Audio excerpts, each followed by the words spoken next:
భారతదేశానికి సువార్త బ్రిటిష్ వాళ్ళు తీసుకురాలా, భారతదేశానికి సువార్త అమెరికా వాళ్ళు తీసుకురాలా, భారతదేశానికి సువార్త ఐరోపా ఖండం నుంచి రా, భారతదేశానికి సువార్త ఆసియా ఖండం నుంచి తోమా తీసుకొచ్చితే వచ్చింది.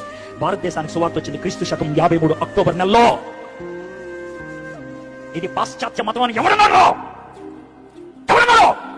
దిస్ ఇస్ ప్యూర్లీ ఈస్టర్న్, ఈశాన్యంలో పుట్టింది, పాశ్చాత్యంలో పుట్టింది కాదు. అమెరికా అప్పుడు లేదా, అమెరికా లేదు, అమెరికా లేదు. అమెరికాని కనుక్కుంది 14వ-15వ శతాబ్దంలో, భారతదేశానికి సువార్త వచ్చింది మొదటి శతాబ్దంలో. మధ్యలో 1400 సంవత్సరాలు గ్యాప్ ఉంది. బ్రిటిష్ కి మొట్టమొదటిసారిగా సువార్త వెళ్ళింది 130లో, భారతదేశానికి సువార్త వచ్చింది 53లో. భారతదేశానికి సువార్త వచ్చిన 80 ఏళ్ళకి బ్రిటన్ కి సువార్త వెళ్ళింది. దేవుడు భారతదేశాన్ని ప్రేమిస్తున్నాడు, నిన్ను ప్రేమిస్తున్నాడు, నన్ను ప్రేమిస్తున్నాడు. అందుకే తన శిష్యుని పంపించాడు భారతదేశానికి. ఖచ్చితంగా చెప్తాను, దేవుడికి తెలుసు భారతదేశం ఒక రోజుకి ప్రపంచంలో నంబర్ 1 దేశం అవుతుందని జనాభాకి.